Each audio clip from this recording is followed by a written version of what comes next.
Ladies and gentlemen, we're about to start. Please do take your seats. We have a slight change to the program this afternoon. It's a very welcome change. We have a special guest speaker coming in. I'll just introduce him and he'll take a few minutes to talk to us. We're going to be talking to Salahuddin Qasim Khan, who is at the A.K. Khan Foundation, and he's also on the International Advisory Panel of the WIEF. So without further ado, Salahuddin, please come talk to us.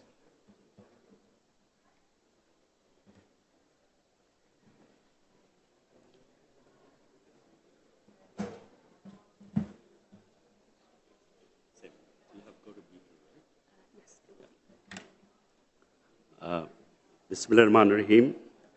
I do appreciate the organizers for giving me this opportunity to make this intervention. I wanted to share with you a unique project we have started in Bangladesh, where the private sector has come in to institutionalize Zakat. As you know, Zakat as an institution has been with us for 1400 years.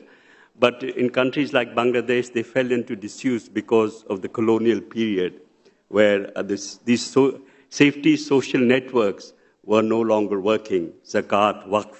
So, and the government Zakat boards are not also functioning properly. People pay Zakat, they think if they give a sari or a lungi or 1,000 takas, that is Zakat. That is not Zakat. Basically, you have to ensure sustainability for the long term for the people who receive Zakat. So what we did in Bangladesh is that some corporates got together and the Center for Zakat Management, which is also initiated by one of the leading corporates houses in Bangladesh, the Rahim Afroz Group, A.K. Khan Foundation, and a lot of other corporates got together that we pool in our resources, but the management is done by this Center for Zakat Management. And we chose a ward, the poorest ward in the port city of Chittagong, and we targeted the poorest section of 450 families, which incidentally also included nearly 130 non-Muslim families. So poverty does not have any religion. I mean, Islam is for the whole of humanity, so you cannot just look after your Muslim brothers and not look after other segments of society who might not belong to Islam. So what we did was we covered the non-Muslim through the sadaqah, and zakat was given to the Muslim segment. We organized them into village groups, basically following the Grameen model, but not following interest-based lending, so to speak. And we ensured that there were 30 families in each group, and so they formed their own bank accounts. Money was transferred to them, and it was self-managed. And we told them that this money belongs to you, but you have to use it in a sustainable way. What we found was, after 3 years, these people, we were expecting, when we gave our zakat, that they'd used it for consumption. But what they did was they increased their income by 80%. They used it for further income generation, sending their children to school. Their health has improved, and communal harmony has improved, because the poorest section was the non-Muslim fishermen who could now buy their own nets and their boats, and the other poor families, the Muslim families, could buy, the inputs for the bamboo making or cattle rearing. So the impact has been quite remarkable. We gave them about 90 lakhs, 30 lakhs every year. It is a 3-year program with an exit strategy of 6 months. And after 3 years, what was surprising is that when we did an assessment of this program by one of the leading economists of Bangladesh, we found that not only the original zakat capital was intact, but they had increased it by nearly 15%. So they used this capital over a 3-year period, raised their income by 80%, and their consumption also increased. Interestingly, consumer durables like, hand phones and televisions, etc., were also, the use was increasing. What is the real reason for poverty? It is the lack of transfer of assets to the poor. In the traditional microcredit model, you do give microloans, but sometimes the repayment and the interest becomes burdensome for these families. But in the Zakat model, you are ensuring the net transfer of wealth to the poorest people at the bottom of the pyramid. And incidentally, the village where we did this is my home village, and not very far is the village of our Nobel Prize winner, Professor Muhammad Yunus. And in fact, we shared this report. So copies are available with him. He said, Mr. Khan, you need to do two things. One is to get it vetted by the Islamic leading scholars, whether this model of implementation of Zakat is within the lines of the Sharia, and we are hoping the IDB will also look at it. And we are hoping that the next roundtable on Zakat will be co-organized by the Islamic Development Bank, World Islamic Economic Forum in Bangladesh next year. I think you do know there has been a Waqf roundtable in Jakarta this June, and we are having a brainstorming session, in fact, after this session, where some new ideas will emerge of how to get the Waqf, institutionalization of Waqf, and the trillions of dollars of properties which belong to Waqf foundations in our countries, in the Islamic world.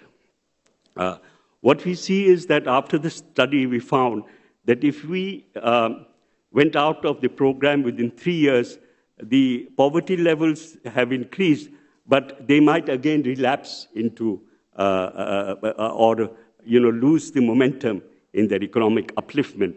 So the study has recommended that we have a phase-out exit strategy of another 2 years so these families can stand on their feet.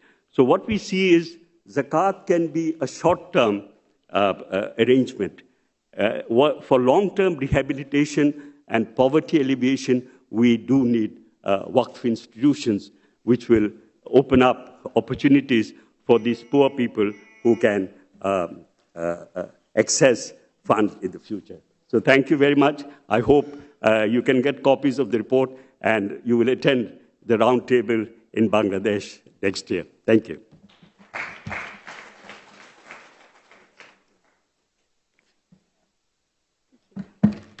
Thank you very much, Salahuddin. Could we have a proper round of applause, please? Thank you. Okay, so to get started with the main session, I'll just introduce myself. My name is Zora Kaku, and I'm here with the MCB, the Muslim Council of Britain delegation from the UK. I am going to try and give you as much time as possible for Q&A, so I'm going to do very, very short introductions. So to start off with, we are joined by Iqbal Naseem, who is from the UK, from London, my hometown. Iqbal Naseem was educated at Cambridge University and now at Cass Business School. He spent 5 years in the city as an investment banker, and he is now the CEO of the National Zakat Foundation based in the UK. Iqbal, please come join us.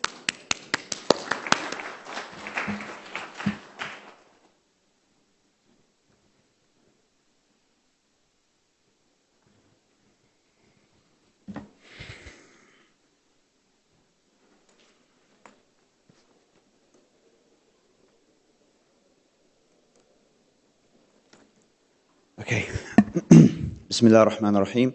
I begin by praising Allah and sending salutations upon His noble messenger. Assalamu alaikum wa rahmatullahi wa barakatuh.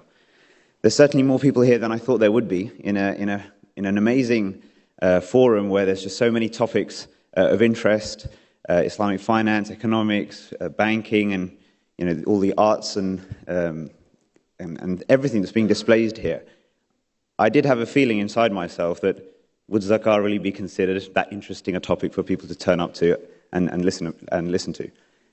There's some of you who, of course, I have emotionally bribed to be here, and obviously you didn't have a choice. But for everybody else, I really want to thank you for being here, because I I'm very passionate about this subject, and I do think that it is really important that we give it its due place and its due attention. And if I may be incorrect, but I do think that this is one of the first times, if not the first time, that a full session on zakah has been actually included within the WIEF schedule, which is really significant and really important. I really hope that that grows in its importance every year. As long as it takes, or as long as it occupies 2.5% of the schedule each year, then I'll be happy. Right.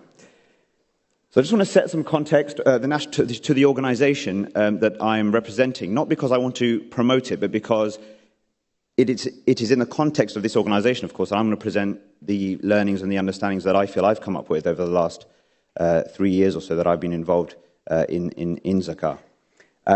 National Zakah Foundation was founded in 2011, and its aim is to institutionalise end-to-end Zakah services encompassing education, calculation, collection, and distribution. And that's really significant because for us, Zakah is not a means, it is the end. And we look to serve both Zakah payers and Zakah recipients.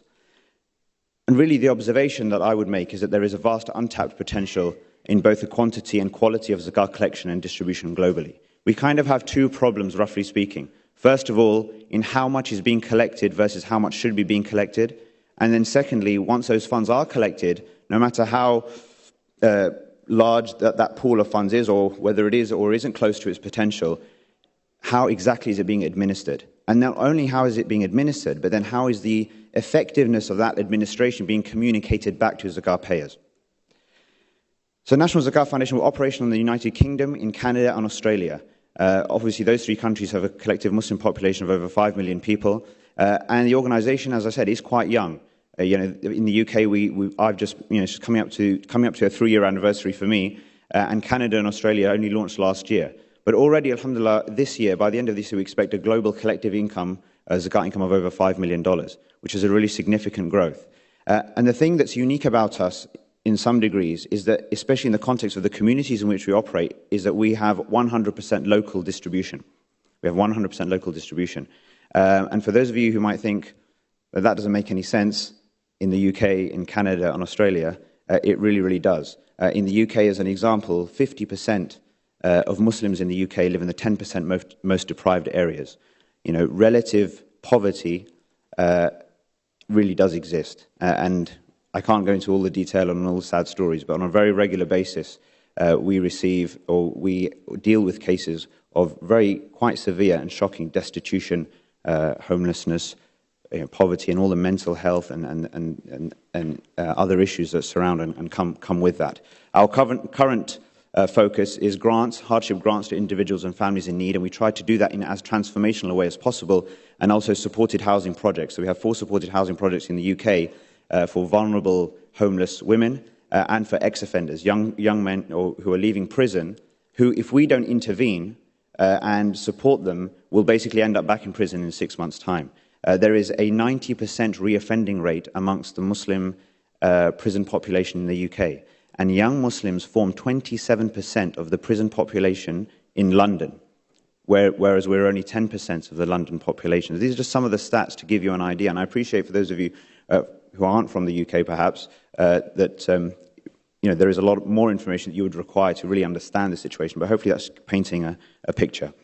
All right, so just to summarize the key lessons, because obviously the subject here is just the overall lessons, and I really want to keep it quite general. And I think that what I'm going to say, and I think increasingly over the last couple of days, I felt that what I'm going to say here really does have a global sort of relevance. Whether we're administrating zakah in Malaysia or in Brunei or in the Seychelles or in Mauritius or the Maldives or the UK, I really think a lot of what I'm going to say here actually will have relevance across the board. So the first thing really is to respect the role of Muslim scholarship. And this is really important because when you're looking to institutionalize zakah, we have to remember what zakah is. Okay, zakah is a pillar of Islam, and therefore the role of scholars in interpreting that in an authentic and relevant way is really, really critical. Just to summarize here, and then we'll go into each of those in a little bit more detail. For zakah payers, the two key lessons is to serve them as customers and to treat them as shareholders. For zakah recipients, the lessons are that information is power. Don't just alleviate, but transform, and know when to say no. Right, so they're the kind of headlines, and we're going to go into each of those in a little bit more detail. So respecting the role of Muslim scholarship. As we've said, it's a pillar of Islam, an act of worship. Something which, if it is done and done correctly, can be of massive and huge personal significance or spiritual significance. And if it isn't, it has completely the opposite impact. And there are parameters, there are rules, there are regulations, and we must respect those. And as we've said, scholars and practitioners, very much like how the process has taken place to some degree in the Islamic finance industry, must work together to find solutions that are authentic and relevant. So, for example, a very quick one. One of the categories of zakat distribution is mu'allafati qulubuhum, those whose hearts are to be reconciled. But there is huge debate historically and even today about what exactly that means. So if I'm somebody who's now leading an organization for the administration of zakah, and I have £1 million, in some years' time, maybe 10, maybe £100 million at some point, inshallah, to administer, how am I going to make a decision about what exactly I'm going to do with that money to fit into that category in a way that, frankly, will be acceptable first and foremost to our Creator? Because that's the most important thing. Because I believe if we get acceptance there, then it will have acceptance among people and will have an impact. So that's not something that I can come up with because I know my limitations. But it is something that scholars really need to work with practitioners to develop a framework whereby they can come up with those authentic and relevant solutions, as I've said. What do zakah payers need and want?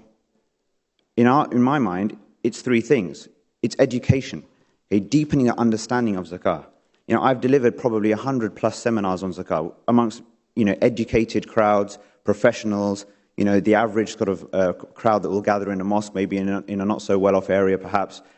But hands down, I would say really, if you were to mark out of 10 on average, the average knowledge of zakah, like just where people's knowledge sits compared to just the minimum really that you would think would be required, or the minimum that we might require to be appropriate for our prayer or for fasting or for going on the pilgrimage, the other pillars of Islam. I wouldn't really rate it on average more than maybe 2 out of 10. And I think I'm being quite generous. So that is really important. People need education. They need to understand. They want calculation support. When it comes to calculating the zakah, especially today with all these contemporary asset classes, pensions and shares and ISAs and sukuks and everything else that we've heard about. How do we now relate zakat to all of those things? That also requires a lot of education.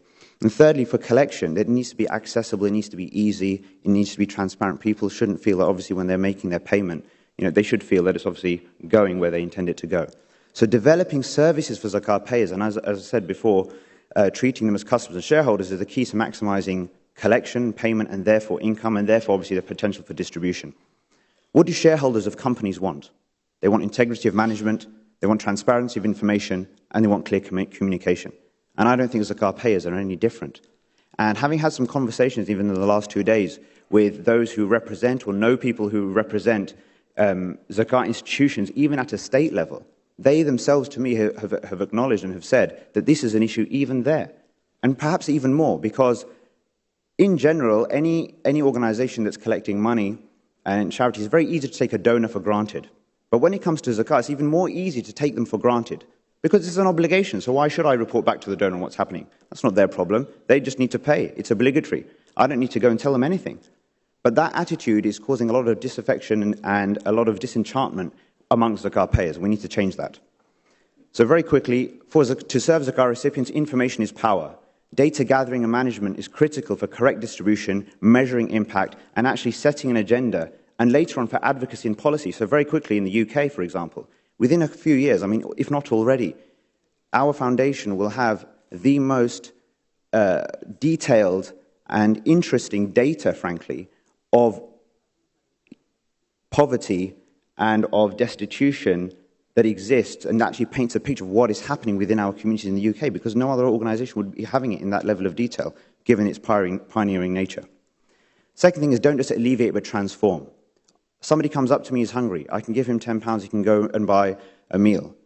How long will that last? That might count as zakat, it might tick the box, but it's going to make him come back next week or the next day.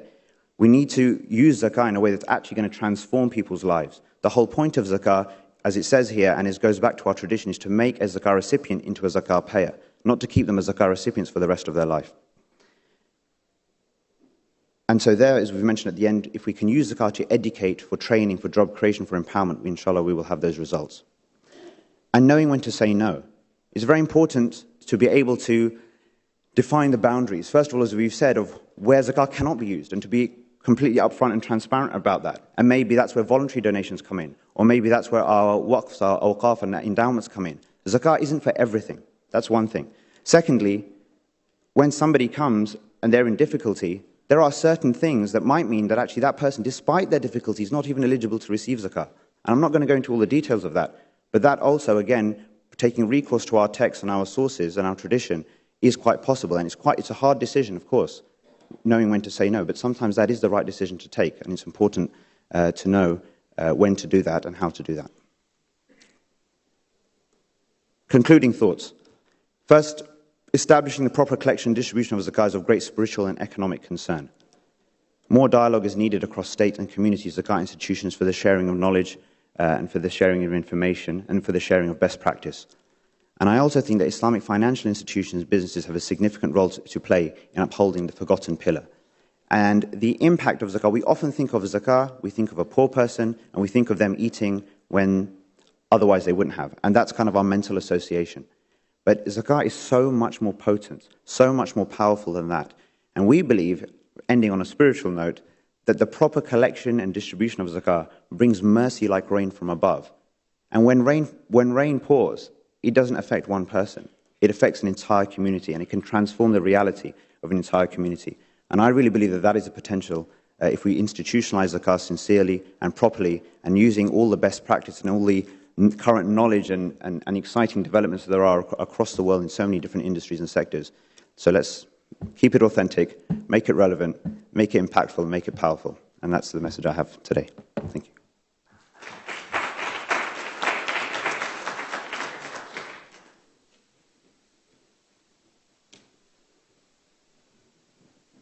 Thank you, Iqbal. Too short for the microphone. There we go. Our next speaker, without much further ado, is Khalil Demir. So Khalil comes to us from a Turkish background. He spent some time in Switzerland campaigning on political and social justice issues. And he spent some time on the ground pretty much everywhere. As we were talking behind the stage, we were talking about being on the ground, and he said, wherever there's something to do on the ground, that's where I'll go. So really on the ground there. And Khalil Demir is the Executive Director of the Zakat Foundation of America. Khalil.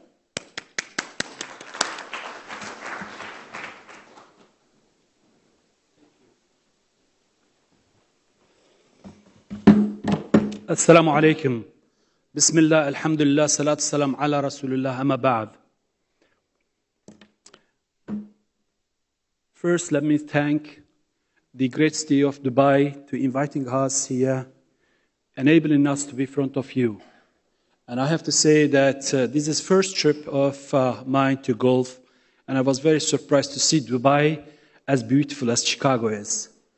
And we are also very grateful to Sheikh Makhtoum and his vision for this country, for Dubai, and for the world. May Allah bless them for their great work. 10 years ago, WEF started work. I received one email from these brothers they were talking about, but I never dreamed that the forum, as American loves to shorten always, so I will call forum, will become a powerful tool, a platform for exchanging the ideas here and somewhere else. Indeed, we are very grateful for their vision and wisdom that they brought along to providing us this platform to share with you. When comes to zakat issues, sometimes you're imagining, so it's very boring class is going to be, and we're going to be probably falling asleep. I hope the zakat that I'm going to talk about is not going to bore you, inshallah. First, we have to ask ourselves, why are we here? Why is an economic forum, Islamic economic forum, necessary? Why is so that Muslims have to gather together, try to find solution for the world and its problems? My brothers and sisters, it is obvious the world cannot go further without a just social system. It cannot be that you have poor and hungry masses in Africa, while you have wealthy north or somewhere else. The social justice and social economical system must be achieved. And this is why zakat is very important. Among all other religions, Islam have offered its believers, they must share their wealth with poor and needy. Islam offers solution. You must give a portion of your excessive wealth for those who are in need in order to keep this social justice, because it is only duty of a civilized society to take care of the poor and needy. It is only duty of a civil society to make sure the downtrodden one also taking care of it. I was invited to Navajo Nation. Navajos are a very small nation. They call Native American in the United States. They live at the border of Utah, New Mexico, and Arizona. So Zakat Foundation has some programs in this tribe or the territory. So after a long time calling, finally I find time. I went to these nations, visit them, and see our projects in the United States. So according to their tradition, they have this big fire, and they invited all their leaders, tribe leaders were there, and chiefs, and barely some of them speak English, so translated into English by their language, and they give me a name. According to Navajo Nation's tradition, that you change your name. You know, in most cultures, you have only one name, and you stick with that name. However, in their tradition, along in your lifetime, you get more and many names according to your action and behavior. So, because of the services Zakat Foundation delivers, they give the name called Nikhate Nikhil Nakhahe. In their language means the man who brings services and wisdom. So I was wondering how they come up with this name. Then they told me a story. They said that Navajo Nation has an oral tradition that they said in their nation is going to be a destruction, occupation of their land, and everything is going to be miserable. And at that time, their ancestor going to send someone from the world of spirit, bring them kindness and services. So it says, the world of spirit, I was not sure if I'm from the world of spirits, but one thing I was sure for, that the lawgiver, Allah subhanahu wa ta'ala, who ordered Muslims give the zakat, indeed, by doing this, Muslims are doing the work of the angels, whatever they call them, spirits. And my brothers and sisters, when people ask me always what Zakat Foundation is, well, I tell them Zakat Foundation is a dua, is a prayer. Now, a man, a baker, bakes beautiful bread. One day he decides to make a bread that is most perfect bread. He build or make this bread, and he decides to give most perfect one. He decided to give this bread as a gift, since there is no perfect one, to Allah subhanahu wa ta'ala. So he takes his bread, he goes to mosque and put on the pulpit. He say, Ya Rabbi, you are the Lord of heaven and earth. Please accept this gift from me. So he's offering this gift and leaves his bread and get out of mosque. Same time, a man comes along from the village looking for a job. Whole week he was in city, he couldn't find job. He spent all his money, and he doesn't have money as well as job. So he says, let me go to pray and ask Allah subhanahu wa ta'ala, show me a way, see if I can get a sustenance. So he goes to the mosque, he prays, and he opens his hands, says, Ya Rabbi, I am an honorable man. I've been in this city and looking for a job. I could not find job. So I ask you, oh Lord of heaven and earth, please provide me with sustenance, keep my honor and dignity. So he raised his head and sees on the pulpit this beautiful bread. So he goes and pick up this bread and he starts eating the bread. He says, Ya Rabbi, O Lord of heaven and earth, I knew you accept our prayers, but I never knew you accept our prayers so suddenly and very quickly. I'm very grateful to you. On the way, the baker is walking. He comes back. He says, you know what? Let me see if really Allah has accepted this bread from me. So he comes back to mosque. He says, Subhanallah, bread is gone. He says, Ya Rabbi, Wallahi, I knew you accepted our du'as, but I never knew that you accept our du'as so fast. I promise you, I'm going to bring bread every single day. So Zakat Foundation is the prayer of the Muslim Americans who prays, say, Ya Rabbi, enable me to support the brothers in Gaza or in Syria, in refugee camps, in Bangladesh, in Central Africa, in Burma. When Zakat Foundation comes along, it says, Oh Ya Rabbi, enable us please to be bridge between these Muslims, while those who are asking and those who are able to give. Zakat Foundation of America is the tool that Muslim American give their zakat and sadaqah through and serves around the world as well as in United States. My brothers and sisters, Zakat Foundation was established in 2001, just after September 11, when the Muslims were scared in America, calling themselves Muslims. Then Zakat Foundation was established by grace of Allah with all our honor and dignity, serve Muslims and non-Muslims, being proud Muslims, and inshallah bringing the kindness and goodness, showing the true face of Islam through our action to the Americans and to the world. Now, Zakat Foundation of America, my brothers and sisters, had two duties.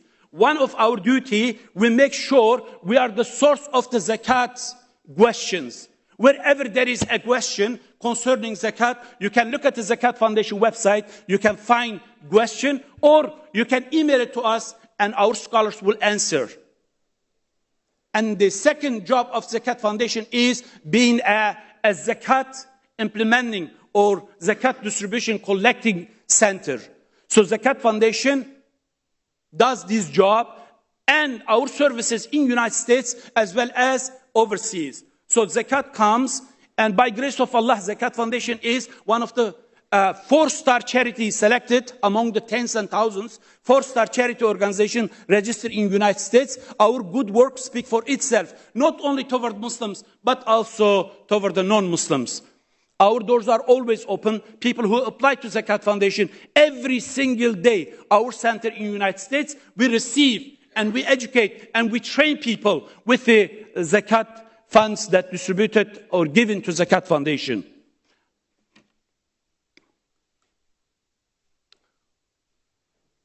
Well, this is Chechnya, this is 2000, and this is Iraq, this is 1991. I will go through. This is what Zakat Foundation does, emergency relief. My brothers and sisters, as you know, all around the Muslim world, I don't need to tell you, from Central Africa to today in Syria, especially look at our website. Zakat Foundation is probably most active charity organization inside Syria and surrounding. Our offices in Lebanon, in Jordan, in Turkey, in border Gaziantep, in Urfa, and inside Syria, in Idlib, in Halab. And our activities in Homs non-stop goes on by grace of Allah subhanahu wa ta'ala. And our work in Gaza, it's also around the world, be it in Central Africa or Burma, so our work goes. Orphan sponsorship, you know, the education. The brothers yesterday, more than one brother has brought the importance of education. Yesterday I was talking to Brother Muhammad, he was talking about Afghanistan. I told him, brother, in Afghanistan we've been sponsoring 4 years now, 400 students. We're paying their universities in Afghanistan free, I was told. However, for the students to be in the cities, they need accommodation. So we pay the rent and expenses for these students in Afghanistan. We have also a school. Also, we have a school at the border of Pakistan and Afghanistan in Kharipur. Most of students are Afghanis, but the degree of the school is applied to Afghanistan as well as Pakistan. If you graduate from our school, you can study in Pakistan or there in Afghanistan. Our university, the technical school in Sri Lanka, our technical school in Dominican Republic. And so, alhamdulillah, we pay attention. We know the education only way to empower the societies and the communities.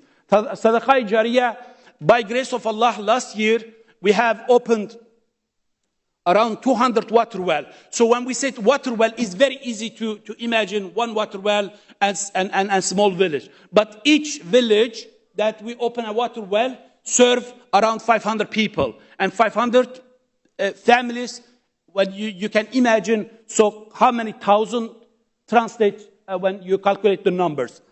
And also, Sadaqah Jariyah, we have this year only, during the Eid, as an Eid gift, we have distributed around 500 cows, 500 milk cows to the selected families to empower them. So we believe Zakat has to change and transform families once and for all. Not as a beggar, giving them, as Islam has indicated, Rasul ﷺ, the practicing of Zakat was that you give one time and you give, but you change totally. And Zakat Foundation does exactly that by grace of Allah subhanahu wa ta'ala. Also, our Ramadan programs around the world, I think hundreds of thousands of people. You can look at the numbers. Our website is www.zakat.org. You can find all the information there. So Zakat Foundation, from 2001, when Muslims were scared to say, I am a Muslim in the United States, hundreds of thousands of Muslims were questioned or expelled from the United States and jailed, tens and thousands of them. At that time, Zakat Foundation was established. Today, Zakat Foundation is one of the most respected organizations in the United States and around the world, with offices and operation in 40 different countries. By grace of Allah subhanahu wa ta'ala, brothers, we're just talking about Bangladesh, our office in Bangladesh. From here, I will go to Bangladesh. Just to tell you the role of Zakat Foundation plays. After Hajj, recently I was in Hajj and I stopped in Jordan and went to refugee camps, and then I was in city of Irbid. How many of you, any of you been in Irbid in Jordan? So in Irbid, I was in Central. We have an office and we have a training center. In Central, one of the busiest streets. So I entered a bookstore. I was buying something small. And then gentleman asked me, where I am from. And so we were talking. And then I asked him, do you know Zakat Foundation? And he tells me, Naam, ma'roof. He said, yes, it's famous. And I said, subhanallah, we are blessed by Allah subhanahu wa ta'ala in a city of Irbid that I know no one. But Zakat Foundation is known. This is just one blessing of Zakat that Zakat does through us in the Muslim world and around the globe. And thank you so much for your time. May Allah subhanahu wa ta'ala bless you. I am here. Our information are there. If you have any question, please. Always you can go to our website, www.zakat.org. That is zakat.org. And my name is Khalil Damir. I am always there. Assalamu alaikum wa rahmatullahi wa barakatuh.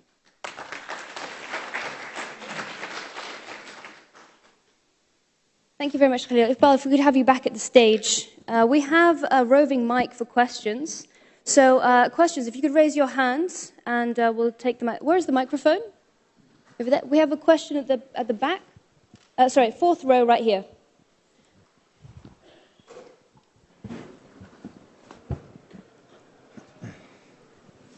Bismillah ar-Rahman ar-Rahim. My name is Osman Al-Fil. I'm from the side of the Development Bank. I think the issue of this this gathering is Zakah and poverty alleviation.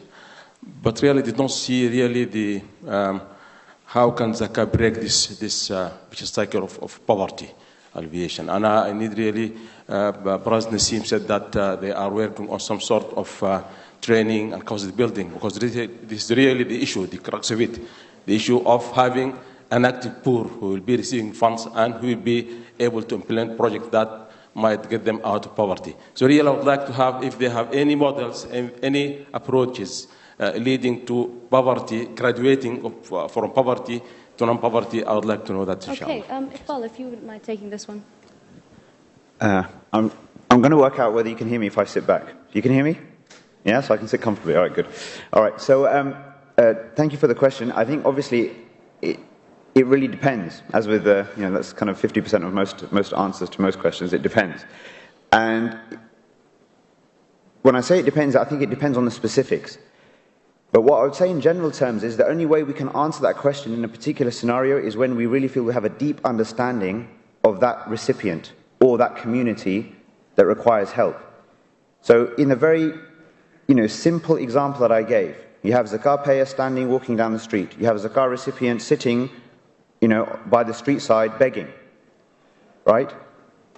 When a person stoops down, as we probably all have done, we've been in countries where we've experienced begging. If we emotionally react to that and we give some money to that individual and we intend that as zakat, as I said before, that will count as zakat. But it will not change that person's situation. It will not change that person's situation. And so what is the only way to help that person in a way that might change his situation is to sit down with him. Is to sit down with him, not give him something and walk on. To talk to him, to understand how he got there, to understand where he wants to go. And then to build a deep picture about this individual's life and his circumstances, or her, and then to make a strategic intervention accordingly. Then to identify what is it that this person needs really, that I can use zakah funds for to actually make that transformation of difference. Sometimes, for example, in the UK, when we receive referrals or applications, or we go out and we come across somebody who needs zakah, they will say over and over again, and sometimes desperately, that I need this, I need food vouchers, I need this, and they will specify something, which we must respect. But if you just spend a few minutes talking to them and understanding the overall situation, you can actually turn that conversation into one of a suggestion to the zakah recipient. And I say that because it's really important to maintain the dignity and the honor of the zakah recipient at all times. But you can suggest to them, and even come to a point of understanding and agreement with them, that actually maybe giving them the food vouchers right now isn't the best, isn't the thing that they need more. I'm not saying we keep them hungry, but I'm saying that maybe they want something else. Maybe actually, since this person was a boy, he always wanted to be a plumber. Or he always wanted to be, a carpenter. Or he always wanted to do such and such. And then actually we could fund a little bit extra, okay, to go and support him into a particular training course that is his passion and his interest, or hers, that then makes that person more likely, inshallah, to then go on to something else that will, again, have a chance of transforming the situation. But that just the last thing I'd say is that applies at an individual level and a community level. So now the same thing applies if you're going to a village, right, or a whole town or a whole city in a third world country where poverty is rife. You can't make an intervention until you understand deeply the circumstance of that whole place, and then zakah can be powerful. Okay, deep understanding. We have the second row right here, Sister Aneza. Thank you. I've got 3 short questions, interconnected though. The first one is that in a country like the United Kingdom, which also has social services and has a very active charity commission breathing down our necks at the moment, how are you sure that the people that you're giving to are not violating social security laws? Do you check that? And at the moment, being a trustee of 3 different organizations, a couple of them which are under investigation as well, I know that the Charity Commission is very, very hard on data. So that is an increasing burden, and how will you cope with that in the future? That was question 1. Can we do one at a time? Yeah, Number 2. Can we just take that one? Let's just take that one and we'll come back. Because they're all interconnected.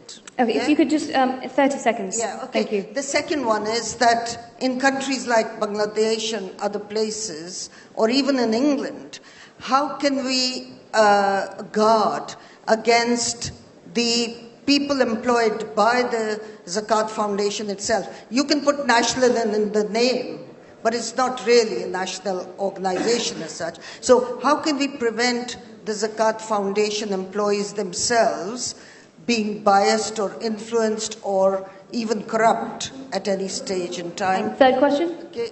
And the third one is that, and this is more of an observation, that with zakat being institutionalized in this way, I feel that we are moving away from the actual spirit of the zakat, just like we did with Qurbani and other things. Okay, thank you. I'm just going to ask Iqbal, could you take the first question, please, about social security violations? Right, well, very quickly, because I really want my respected colleague to speak as well. That actually, it's extremely simple, right? It's extremely simple and extremely easy, I think, to determine whether someone is truly eligible or not. Is this person really poor, or are they just pretending? Is it a scam, or is it not? That's actually really easy, and it comes down to the same thing, as I'll just say it again quickly, to the previous question. If you talk to the person, you will know very quickly. Because if someone turns, again, they're begging on the street, you don't know if this person a part of a coordinated gang of beggars, or are they genuinely poor? Well, you're only going to know if you talk, if you speak. And that's actually really easy, and we find that simple to do.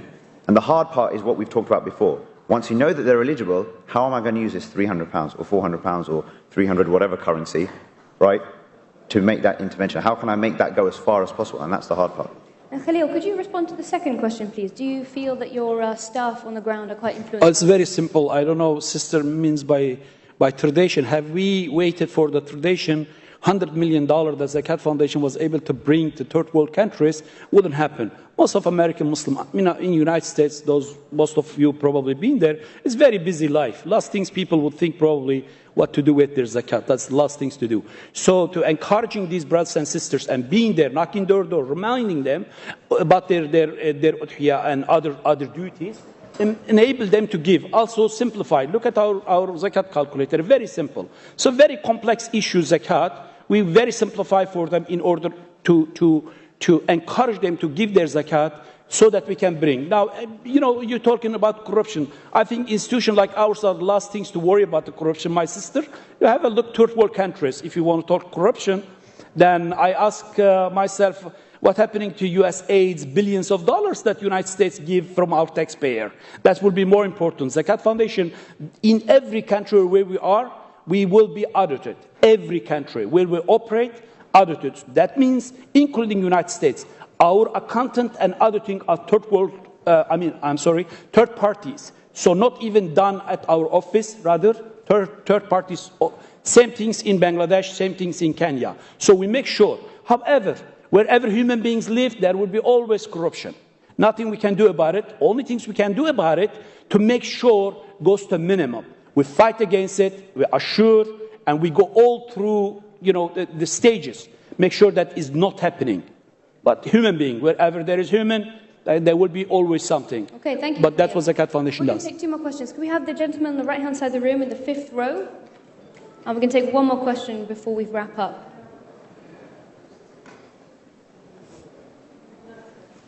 See, in most of the countries, zakat is left as I'm Mohideen. I stay here in Dubai for work. In most of the countries and most of the societies all over the world, zakat is left as an individual and a personal kind of judgment. It is not institutionalized. So much so, even if somebody gives zakat, he may be giving under the much less than his eligibility. And then also he may be just squandering the money just for some consumption and that kind of a thing. If it is institutionalized, then so many things can be done. Even among the Muslims, there are many communities like the Bhoras, like the Hojas, like other things. There, zakat is institutionalized, and you can see financially they are much better off than the Muslim community. Sorry, can I ask you to get straight to the question so we can put it to the panel? Yes, my question is, country to country, you must institutionalize whoever are the world leaders should make the Qazi of that particular place responsible for telling the people how much they should give, and in fact form an association or a club to collect the money and to distribute. Corruption or no corruption is not the issue. There will be some element of damage, some element of leakage. I think that every financial institution put up with. Thank you, sir. I think that was more of a comment than a question. So My question is about institutionalizing or not. About institutionalizing That or is not. the core question. Okay, that's fine. So I think it relates to Auntie's question previously as well, that the issue is, what she mentioned was institutionalization can sometimes lose the spirit of zakat, just like qurbani. And it's a similar issue here. At the end of the day, there are pros and cons of institutionalization. There are pros and cons of doing it locally with your hand in your local village. I had a very interesting conversation with somebody yesterday on exactly this topic. And the reality is this: Zakat institutions, in that respect, are no different to any other institution. You can have good governments, you can have bad governments. You can have, good banks and bad banks. We all have bank accounts. So we know what it's like. We can go into our local branch and have a shocking service, get no information, and feel that we've been really let down. Or we could go into a local branch and feel completely the opposite. But this is a massive institution, right? And you can experience both of those realities. It's the same with a Zakat institution. Just because Zakat is institutionalized doesn't mean that you're going to guarantee everything is going to be fine. But you certainly guarantee, I think what it helps is the overall potential. It helps quantity, but it doesn't necessarily ensure quality. So what you need is a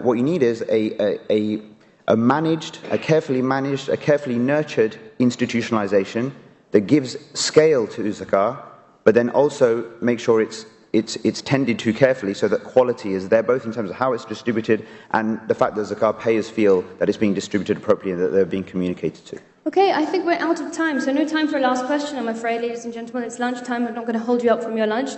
So please join me in thanking our panel, Iqbal Naseem and Khalil Demir. Thank you.